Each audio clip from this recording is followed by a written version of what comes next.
I served 5 years in prison for my brother, but he married my wife. 5 years, iron bars, high walls, numbness day after day. And painful longing. What kept me going through this long sentence were only two thoughts: my aging parents and Sophia, the girl who, on the night before I went to prison, cried and held me tightly, saying, "Ethan, I'll wait for you. No matter how long it takes." She said, "When I get out, we'll get married." Today, I am out. The moment I stepped out of the prison gates, the sunlight was so dazzling that I could barely open my eyes. The air carried the long-lost scent of freedom, mixed with car exhaust and unfamiliar noise. 5 years, the outside world has long since changed its appearance. I wore the faded old clothes from 5 years ago, pocketed the only few dozen yuan I had, and carried an old flip phone that couldn't even log into Facebook. Looking around in confusion, I didn't even know where to go. Right, go home. Mom and Dad are still waiting for me. Sophia must be waiting for me too. Thinking of this, the slight panic in my heart caused by being out of touch with society was replaced by a surge of burning warmth. My steps also became lighter. Reaching the street corner, I was just about to hail a taxi. Suddenly, a sharp burst of firecrackers and car horns blared out without any warning. A luxurious wedding convoy adorned with pink balloons and ribbons slowly passed in front of me. Leading the procession was a stretched Lincoln, exuding an extraordinary grandeur. Whose wedding is it this time? The display is quite impressive. I instinctively stepped aside, my gaze casually sweeping over the rear window of that Lincoln. Then, my breath, my heartbeat, my entire world suddenly stopped at that moment. In the car window reflected a face that I could never forget. Sophia. She wore a pure white wedding dress, the veil lightly draped, her face adorned with exquisite bridal makeup. So beautiful, beautiful like a knife, stabbing sharply into my heart. She was not alone. Sitting beside her was a man, dressed in a sharp black suit, his hair neatly combed, a smug smile on his face. That man is actually Lucas. Lucas, that good brother I grew up with, ran the streets with, and took all the blame for. The Lucas who, before I went to prison, patted me on the shoulder with red eyes and said, "Ethan, I will remember this favor for life. Don't worry. I will take good care of your wife and your uncle and aunt. When you get out, I'll throw you a welcome back party." Lucas? How could it be him? How could it be him, sitting in the wedding car, wearing the groom's suit, holding my Sophia? My mind went blank with a loud boom.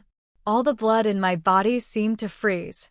Time and space seemed to twist and shatter at this very moment. I stared intently at that car window, trying to find even the slightest trace of reluctance or coercion on that smiling, radiant face. But there was none. She nestled in Lucas's arms, a smile playing on her lips, her eyes and brows even carrying a hint of the shyness and happiness of a newlywed. Just then, Lucas seemed to notice my gaze. He turned his head and looked in my direction. Our eyes met. I saw a flash of surprise in his eyes, quickly replaced by a cold smile filled with contempt and mockery. He even deliberately raised his hand and more forcefully wrapped it around Sophia's waist, as if showing off to me, declaring his victory. And Sophia, she seemed to sense something too, slightly turning her head. When her gaze fell upon my face, twisted by shock, anger, and despair, her body visibly stiffened. A flash of panic and disbelief quickly passed through her eyes. But it was only for a moment. She quickly, as if burned by something, suddenly lowered her head, avoiding my gaze. That attitude, as if you didn't know me at all. As if I were just an eyesore, a stranger who shouldn't be here. The wedding car slowly, ruthlessly, drove past me, taking away my love, my brother, everything I once thought I had. Only the scattered remnants of firecrackers were left on the ground, and I stood there like a fool, abandoned by the whole world. 5 years in prison. I risked my life to buy his freedom. Yet he took my woman as a bride price. Huh. Heh. What a favor. What a brother. I'll wait for you. It turns out, the most ridiculous thing in this world is not poverty, nor suffering, but the thing you give everything to believe in, only to deliver the most fatal blow to you in the end. I don't know how I left that street corner. I only remember the sunlight was dazzling, so bright it made my eyes ache. The surrounding noise all faded into a blurry background hum. My world was left with nothing but a dead, cold ruin. Returning to the place once called home, everything had long since changed beyond recognition. The familiar residential building was still there, but at the entrance of the unit where our home was, a cold iron lock hung. On the door, there was also a court seal pasted. The neighbor lady saw me, was momentarily stunned, then her face showed a look of sympathy mixed with a bit of fear. "Ethan? You're out?" "Yeah." My voice was hoarse. "Sigh," she sighed. "You poor child, your fate is also hard." She hesitated, then finally couldn't hold back and quietly told me, "Not long after you left, your dad fell ill. That kid Lucas said he was helping you pay off debts and sold the house. Your mom was taken away by him too. They said she went to live a good life." Sold? My house. That was the lifelong effort of my parents. It was supposed to be the new home where I would marry Sophia. Just sold by Lucas like that. And under the pretext of helping me pay off debts. Before I went to prison, I clearly left all my savings to him. Enough to pay off those so-called debts. He was clearly embezzling. A surge of anger shot straight to the crown of my head. It almost burned away my reason. I clenched my fists tightly, my nails digging deep into my palms, causing a sharp pain that barely kept me from exploding on the spot. "Where is my mom living now?" I asked through gritted teeth. The aunt hesitated for a moment and gave an address. A name I had never heard of before, located in the most remote suburb of the city, a low-rent housing complex. Living the good life? Is this what Lucas calls taking care? Is this what he calls repaying kindness? Good. Lucas, you're really something. I didn't stay. I immediately took a taxi to that low-rent housing complex. The environment was even worse than I had imagined. Dilapidated, crowded, with a damp, musty smell lingering in the air. Found the building where my mother lived and climbed the narrow, dim staircase. Knocked on the weathered iron door. The door was opened by an elderly woman with graying hair, a stooped figure, and a face full of weariness and sorrow. The moment I saw her, my tears could no longer be held back and surged forth uncontrollably. "Mom." I choked up and knelt down in front of her. 5 years. A full 5 years. My mother, who used to love cleanliness, dressing up, and had a cheerful personality. She had been tormented into the state. "Ethan?" My mother was stunned when she saw me, then her whole body trembled, tears streaming down her face. She reached out her withered hand and tightly grasped mine, "My son. You have finally come back." My mother and I held each other, crying bitterly. We poured out all the longing, grievances, and pain of the past 5 years. After crying, my mother held me and carefully examined me, sometimes touching my face, sometimes patting my arm, constantly murmuring, "You've lost weight. You've lost weight." Seeing the deep worry and love in her eyes, my heart felt as if it was being harshly twisted by something.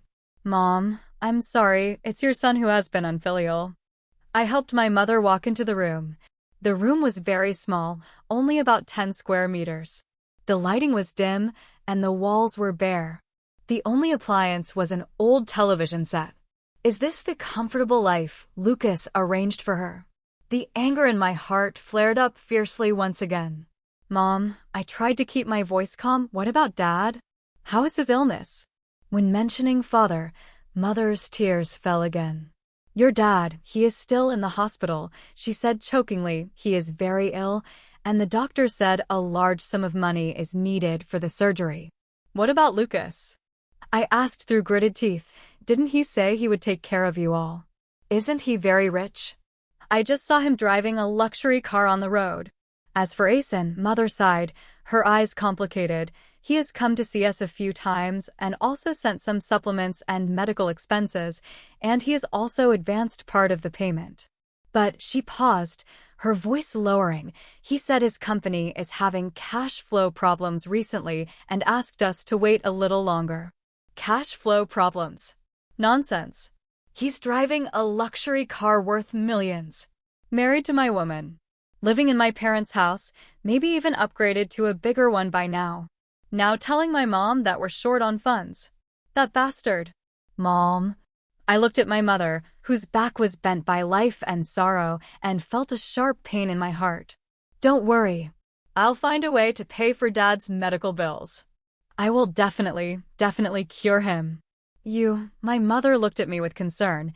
You just got out, how could you? I do. I interrupted her, my eyes firm. Mom, believe me. I will find a way. I can't tell her the truth. I can't let her know what that bastard Lucas did to us. She's old. She can't bear such a blow. I have to carry this burden on my own for now. After settling my mother, I left that suffocating low-rent apartment. Standing on the desolate suburban road, I looked at the blurred outline of the city in the distance.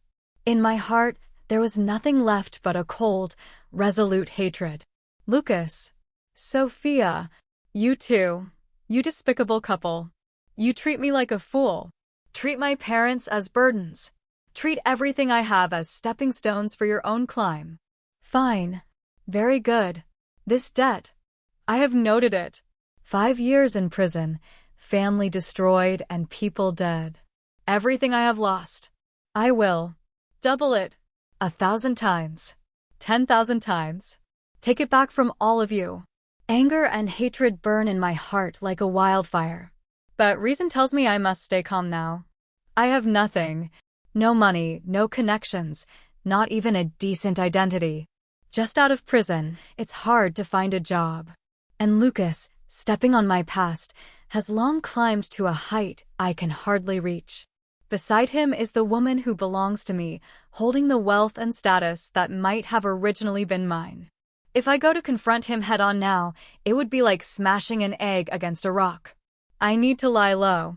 I need to gather strength. I need to find an opportunity to strike them down with a single blow. In the days that followed, I worked odd jobs to maintain the bare minimum of living while secretly starting my investigation. Investigate Lucas. Investigate Sophia. Investigate everything that has happened to me and my family over the past 5 years. I need to find out exactly how Lucas made his fortune. Is there more to the crime he took the blame for instead of me? Are the transfer agreements he signed with my parents legal? And Sophia, did she really fall in love with Lucas? Or is there another reason? The girl who once vowed to wait for me, why did she marry my brother in the 3rd year? Was it really because she thought I was dead? Or I am like a ghost wandering in the dark corners of the city, using every means to gather information about them. The process is even more difficult than I imagined, and even more chilling. I discovered that Lucas's rise to wealth was far more legendary and dirtier than I had imagined. He not only embezzled all the property I left behind and sold our family house, but he also laundered the dirty money from the crime we committed together, turning it into the seed money for his business. He also used my connections to smooth the way, securing several highly profitable gray area projects. In just 5 short years, he transformed from a street thug into a suited, respectable-looking boss. How ironic. And Sophia. There is very little information about her. After she married Lucas, she seemed to live a secluded life and rarely appeared in public. Her social media posts are set to be visible for only 3 days, so nothing can be seen. I only learned from some scattered gossip that she doesn't seem to be very happy. Although Lucas provided her with a wealthy life, he doesn't seem to treat her well. He often parties and drinks outside, and there are even rumors of domestic violence. Domestic violence. Hearing this news, my heart felt like it was stabbed sharply. Although she betrayed me, I still can't bear that she was treated like that by that bastard Lucas. Wait. No. If Lucas treats her badly, why doesn't she leave? With her personality, she's not the type to endure humiliation. Could it be that she has some leverage held by Lucas? Or is she waiting for something? Just when I was completely baffled, I accidentally found a crucial clue. A clue that might explain the reason behind Sophia's change of heart. I found the prison guard who was responsible for delivering my letters back then. It cost me quite a bit of money and favors.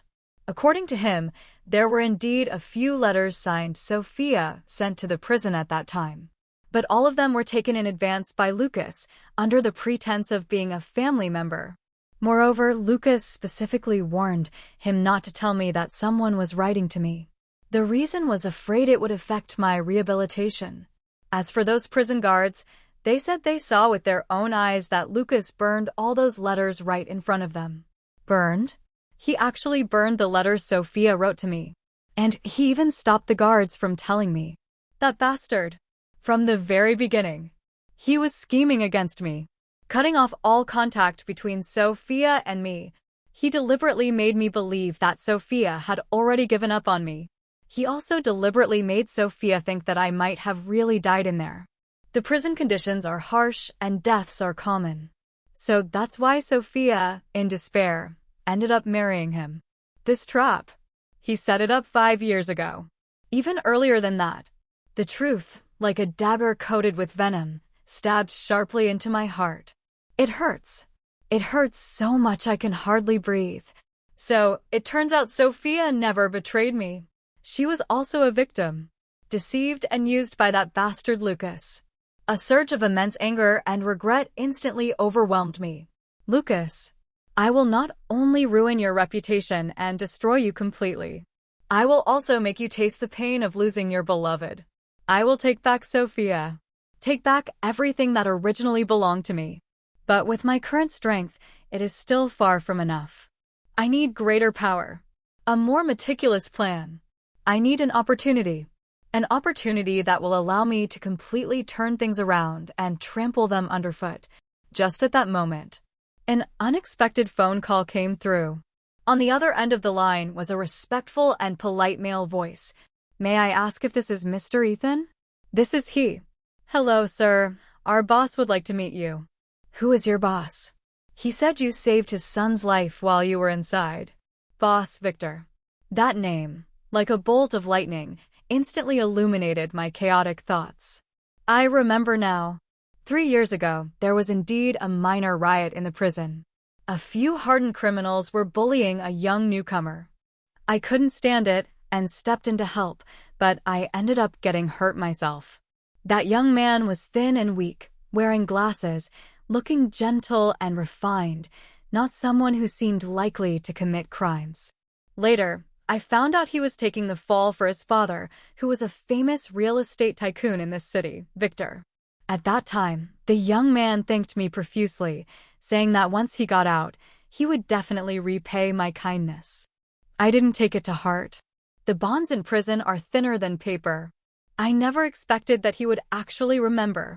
And after his father was released, Boss Victor was also implicated later, but got out quickly. He even took the initiative to find me. This was simply a godsend opportunity. If I can get their family's help, then my plan to overthrow Lucas and take everything back will have the greatest confidence. Suppressing the excitement in my heart, I asked in a low voice, "Where is Boss Victor now?" "The boss is waiting for you at the entertainment club." "Okay, I'll be there right away." After hanging up, I looked at the faded white t-shirt and ripped jeans I was wearing and gave a bitter smile. 5 years in prison had long since worn down all my edges and completely disconnected me from society. In my current state, if I were to meet a big shot like Boss Victor, I'm afraid I wouldn't even be able to get through the door. But I didn't have time to hesitate. This was my only chance. I had to seize it. I found a public restroom and quickly tidied up my appearance to look less disheveled. Then I hailed a taxi and headed straight for the entertainment club. This club is one of the most upscale private clubs in the city. In the past, I didn't even have the qualification to pass by the entrance. When I mentioned Boss Victor's name, The doorman immediately respectfully led me inside. Passing through the magnificent and splendid lobby, walking along the winding and secluded corridor, I finally stopped in front of an extremely elegant private room. The doorman opened the door for me. Inside, there was only one person sitting. A middle-aged man who looked to be in his 50s, with a refined appearance, but exceptionally sharp eyes. It was Victor. Seeing me come in, Victor stood up and showed a sincere smile on his face. He reached out his hand to me first. "I've heard so much about you." "Boss Victor, you're too kind." I shook his hand somewhat awkwardly. "Please have a seat." He warmly invited me to sit down and personally poured me a cup of tea. "Back then, my son was inside, and thanks to your righteous help, I have always kept this kindness in my heart." "It was just a small favor, Boss Victor, no need to worry about it." "What is a small favor to Mr. Sue is a tremendous kindness to our family." Victor looked at me with sincere eyes. To be honest, the reason I took the liberty to invite Mr. Sue over this time was to thank you in person. "I also wanted to ask Mr. Sue about your future plans. If there is any way I can help, I will do so without hesitation." He has arrived. I know this sentence is the key. It is also my chance to turn things around. I took a deep breath, lifted my head, met his sharp gaze, and spoke each word clearly and distinctly. "Boss Victor, to be honest, I want to take back everything that belongs to me, and make those who betrayed me and hurt my family." My voice trembled slightly, suppressed by immense hatred. "Pay the price you deserve." After hearing my request, Victor did not respond immediately. He just quietly looked at me, his eyes deep, as if evaluating something. The private room fell into a brief silence. Only the lingering fragrance of tea filled the air. I know he is weighing the risks and rewards of helping me. A businessman like him never makes a losing deal. "Sir," after a long pause, he finally spoke slowly. "When you say, those people, are you referring to Lucas?" My heart skipped a beat. He actually knows Lucas. Seeing the undeniable surprise in my eyes, Victor smiled and said, "Our circle isn't that big, but not that small either. Lucas has been quite prominent these past few years. I've also heard a bit about some of his rags to riches stories." His tone was very calm, but I detected a hint of disdain. It seems his impression of Lucas isn't very good either. "Boss Victor," I steadied myself and decided not to hide it anymore. "Yes, it's Lucas. And his current wife, Sophia." I briefly recounted the entanglements and grudges between Lucas, Sophia, and myself, as well as how Lucas embezzled my property, framed Sophia, and caused my family to fall apart. Of course, I omitted the details of how I took the blame back then.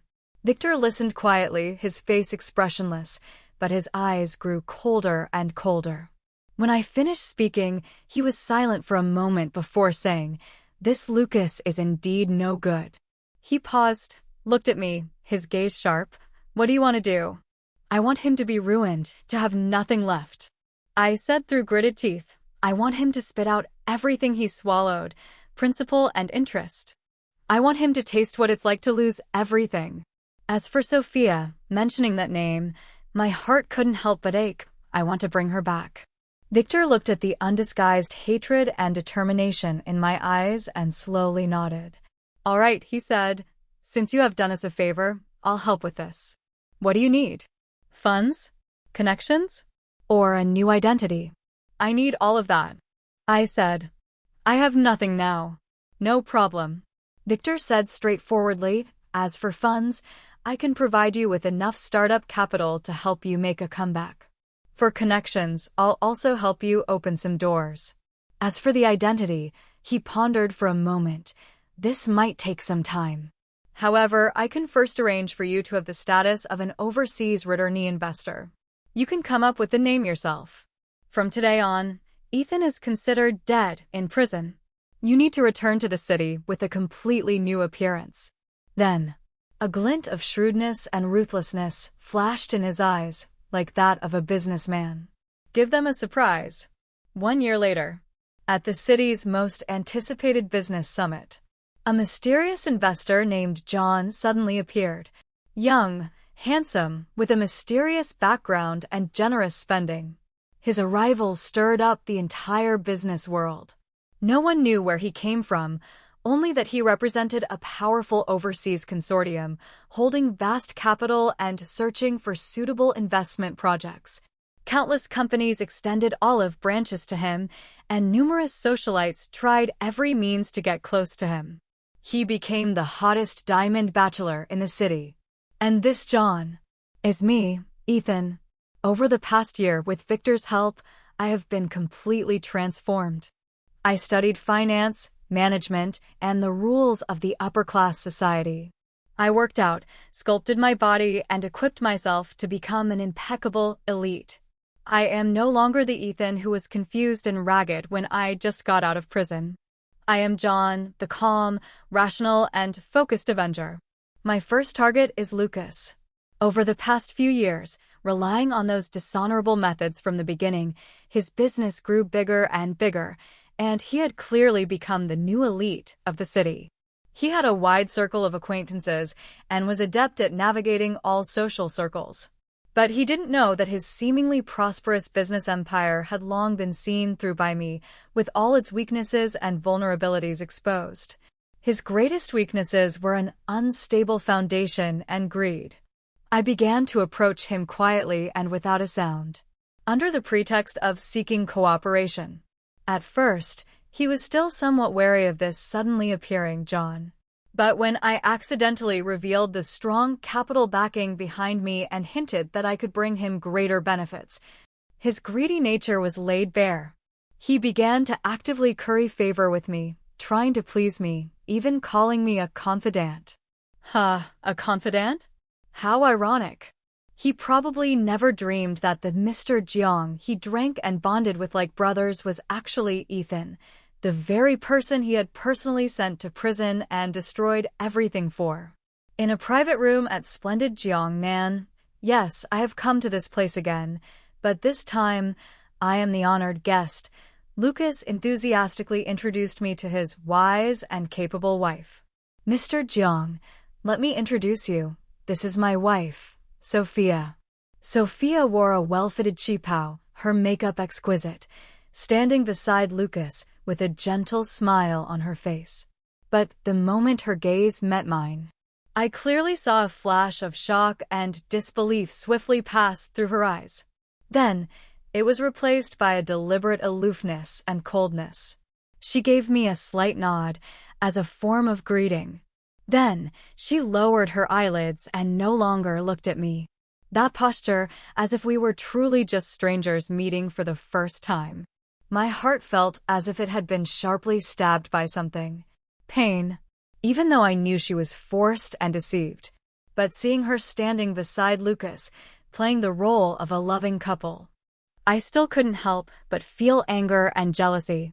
But I hid my emotions very well. On his face was still that gentle yet distant smile that belonged to John. Mrs. Luo, pleased to meet you. I raised my glass toward her.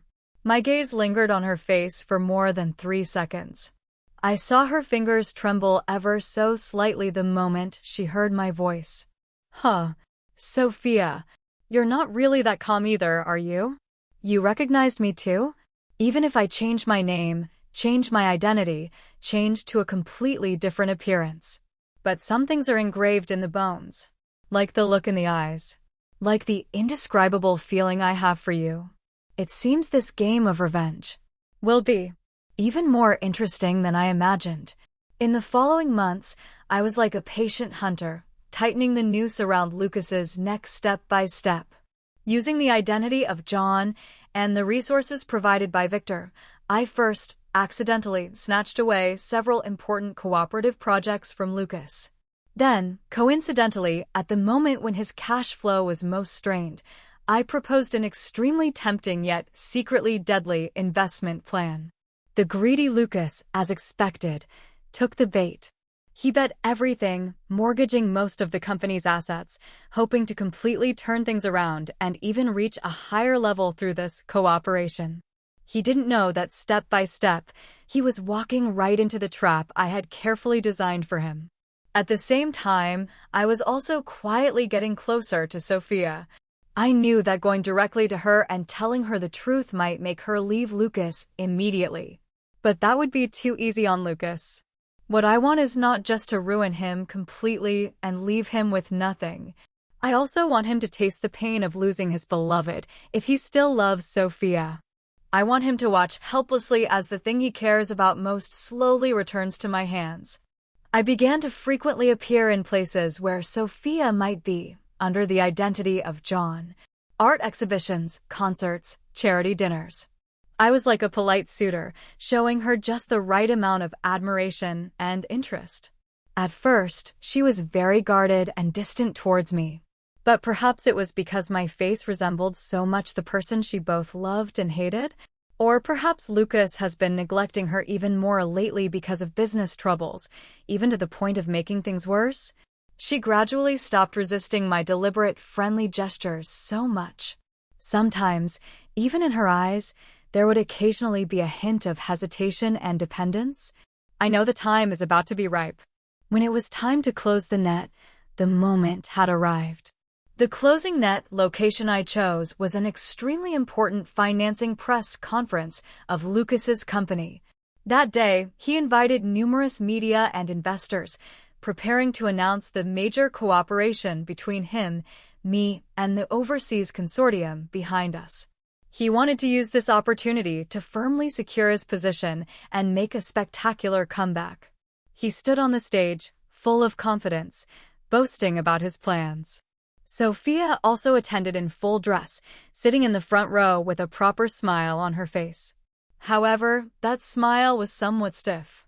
Just as the press conference reached its climax at the moment of signing the contract, I stepped onto the stage, not as John, the partner, but as the victim Ethan. I picked up the microphone. Amidst the shocked, stunned, and incredulous gazes of everyone, slowly and clearly, I revealed the truth behind the scapegoating 5 years ago, exposing how Lucas embezzled my property, deceived Sophia, and mistreated my parents. I even presented conclusive evidence, including the forged transfer records by Lucas from back then, the unequal custody agreement he tricked my mother into signing, and the recorded testimony of that prison guard. The truth is revealed. The whole room erupted in shock. The flashbulbs were flashing like crazy. Lucas's face instantly turned pale. He pointed at me, his lips trembling, unable to utter a complete sentence. And Sophia stared at me blankly, looking at this face of mine, so similar to her ex-husband's, yet filled with cold hatred. Tears silently slid down. His eyes were filled with pain, regret, and a kind of despair that was on the verge of collapse. Lucas, I looked at the man on the stage, now completely collapsed on the ground, his face ashen, a cold curve tugging at the corner of his mouth. 5 years ago, I took the fall and went to prison for you. 5 years later, you're wearing the suit I bought for you. Yes, the one you have on now was still bought with my money, holding my woman's hand, living in my house, enjoying everything that should have been mine. You tell me, how are we supposed to settle this score? I paused, then turned my gaze to the audience, to Sophia, tears streaming down her face. Or, my voice carried a trace of cruel tenderness, let your perfect wife pay the price for you? My words were like a poisoned dagger, stabbing not only Lucas, but also piercing deeply into Sophia's heart. She suddenly lifted her head, looking at me, her eyes filled with pleading and fear. She probably thought I would treat her as Lucas once did, using her as a tool for revenge. Looking at her tearful, pitiful expression, my heart inexplicably softened for a moment. But then, it was immediately covered by a cold hatred. No, I can't afford to be soft-hearted. Although she is also a victim, her choice at the time deeply hurt me as well. This debt cannot just be let go like this. The press conference naturally ended in a complete farce. Lucas was disgraced. Not only did the collaboration fall through, but he was also taken away on the spot by the police for investigation due to multiple suspected commercial crimes, embezzlement, fraud, falsification of evidence, etc.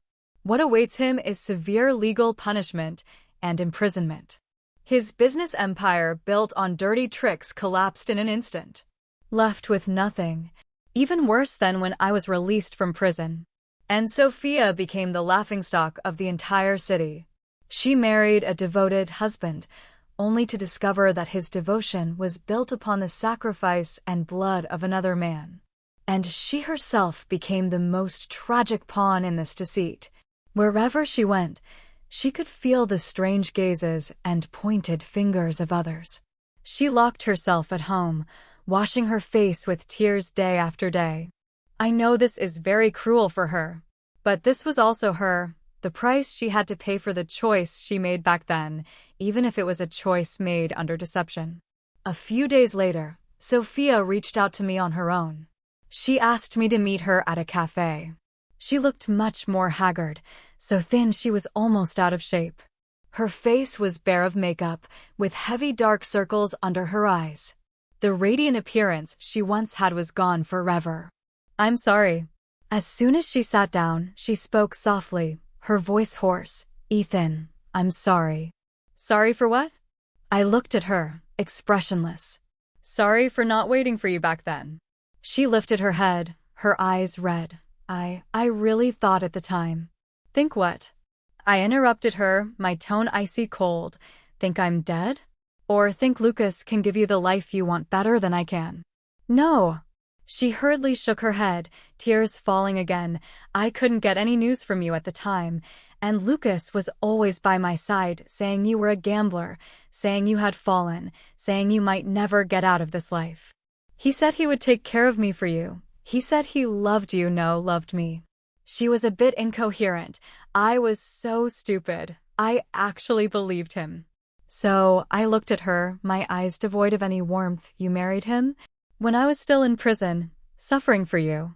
When my parents were still waiting for me to come out and fulfill my filial duties." Each of my questions was like a knife, tormenting her heart. She could no longer hold back, covering her face and crying out in pain. Seeing her collapse like that, I felt no pleasure of revenge in my heart. Only one thing remained: boundless exhaustion and emptiness. Do I hate her? Yes, I do. But more than that, perhaps it was disappointment? And a kind of unspeakable sorrow? We were never meant to be like this. Don't cry. In the end, I softened. I handed her a tissue. It's all in the past now. She lifted her tear-blurred eyes and looked at me, her gaze full of hope. "Ethan, then what about us?" /us, I interrupted her, shaking my head, my tone calm but carrying an unwavering decisiveness. "Sophia, we've already moved on. There's no going back. There's no going back." When I spoke these 3 words, I felt as if my heart was being ruthlessly gouged out by something. It hurts. But I know this is the only and the best ending. Sophia stared at me blankly, the light in her eyes gradually fading away, like a candle burning out its last flicker of hope. "Why?" she asked with a trembling voice. "Do you still hate me?" "I don't hate anymore." I shook my head, my tone calm. "It's not really hate. It's just that," I paused, looking at her, "some things, once broken, can't be put back together. Like trust. Like the 5 years we missed between us." And I raised my hand, touching the faint scar at the corner of my eye, left from a fight in prison, like the price I paid for you, for Lucas. These things cannot be erased with just an "I'm sorry" or a fresh start. She looked at the scar at the corner of my eye, at the gaze in my eyes that was no longer clear as it once was, but filled with weariness and coldness. Her lips moved slightly, but in the end, she said nothing. Only tears flowed silently, falling more fiercely. I know she understood. Between us, there was more than just Lucas's deception, more than just 5 years of time. It was also those irreparable wounds, those long-changed feelings, and that pure trust and love that could never be returned to. "I understand." After a long time, she wiped her tears, looked up at me, and showed a smile more painful than crying. "Ethan, I wish you happiness in the future." "You too," I said. This was the last shred of dignity between us. She stood up and bowed deeply to me. Then, she turned and left the cafe. That silhouette remained slender, yet carried an unprecedented sense of desolation and loneliness. I knew that from this moment on, we were truly even. Loved, hated, and in the end, dust returns to dust, earth returns to earth. After seeing Sophia off, I sat alone in the cafe for a long time. My heart felt empty. Like recovering from a serious illness, my whole body was exhausted, yet there was a strange sense of relief. The revenge was over. Lucas received the punishment he deserved. Sophia also found her release, perhaps. And I regained my dignity and sought justice for my parents. It's just that. Why do I feel no trace of happiness? On the contrary, does that hollow in my heart grow even larger? Perhaps revenge itself cannot bring true happiness. What it brings can only be fleeting pleasure and a longer-lasting emptiness. True redemption may not lie in demanding something back from others, but in making peace with oneself, making peace with the past, then starting over. Life, after going through that thrilling storm of revenge, gradually returned to calm. Lucas was ultimately sentenced to a long prison term for multiple crimes. His assets were also legally liquidated, with part used to compensate the victims, including me, and part handed over to the state treasury. He was completely disgraced and received the punishment he deserved. Sophia has completely disappeared from my world. I heard that she left the city, went to a small town in the south, and started a new life. She neither remarried nor worked again, just living quietly by herself. Occasionally, I learn about some of her recent situations from scattered bits of news. Neither good nor bad. Hearing this, I no longer feel any waves in my heart. I wish her well. This is my last bit of tenderness for the youth we once shared and lost. And with Victor's help and support, my new company got on track. I no longer touch those gray areas.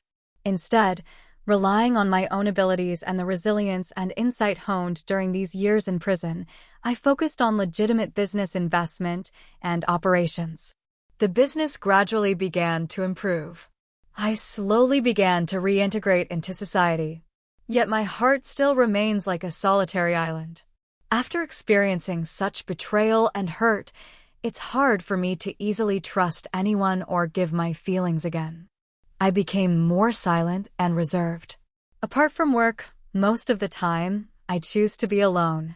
Reading, listening to music, or simply staring silently at the bustling traffic outside the window. I know I need time. Time to heal those wounds. It takes time to relearn how to love, how to trust.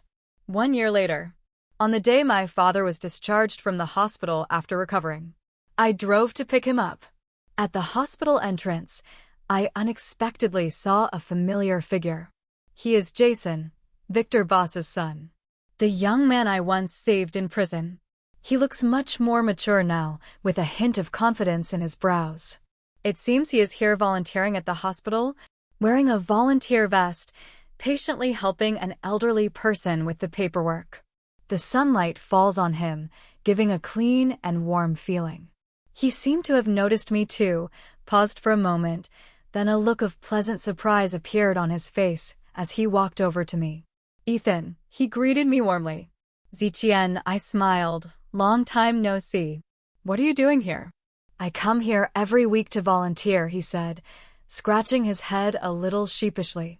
"It's kind of for my dad, and also for myself, to accumulate some virtue." I looked into his eyes, seeing the sincerity and relief there, and suddenly felt a stir in my heart. Perhaps the past experiences were indeed painful, but it also made us grow. It made us cherish more and understand the value of kindness better. "Let's go," I patted his shoulder. "My dad is discharged from the hospital. Let's have a meal together." "Sure." His eyes lit up. Together, we picked up father and found a quiet restaurant.